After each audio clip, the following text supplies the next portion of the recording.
Hi అండి, అందరికీ నమస్కారం. అమ్మవారి శాలలో 12వ అలంకారం ఏమిటంటే శ్రీ డోలాదిరోహణ అలంకారం లేదా పవలింపు సేవ అని కూడా పిలుస్తారు.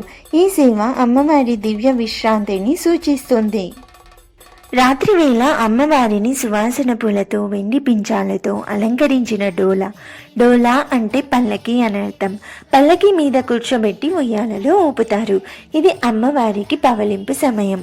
అంటే శరన్నవరాత్రుల పూజలు, హారతులు ముగిసిన తర్వాత అమ్మవారికి విశ్రాంతి కల్పించే ఆచారం.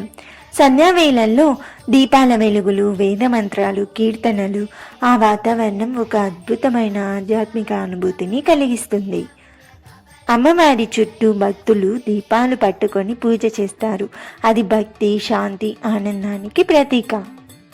శ్రీ డోలాదిరోహణ అలంకారం వెనుక ఉన్న ఆధ్యాత్మిక అర్థం ఎంతో గాఢమైనది. అమ్మవారు శరన్నవరాత్రుల తర్వాత భక్తుల కోరికలను ఆలకించి ఆశీర్వదించి రాత్రివేళ విశ్రాంతి తీసుకుంటారు అని భావిస్తారు. భక్తులు ఈ సేవను చూసి అమ్మవారిని మన హృదయంలో స్థిరపరచుకోవాలి అనే భావనతో పూజ చేస్తారు.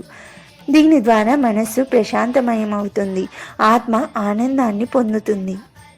ఇలా కడప అమ్మవారి శాలలో జరిగే శ్రీ డోలాదిరోహణ పవలింపు సేవ అమ్మవారి సౌందర్యం, దయ, మాతృత్వాన్ని మనసుకు హత్తుకునేలా చూపిస్తుంది.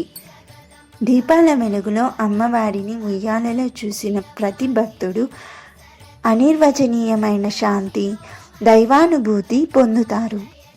ఓం శ్రీమాత్రే నమః.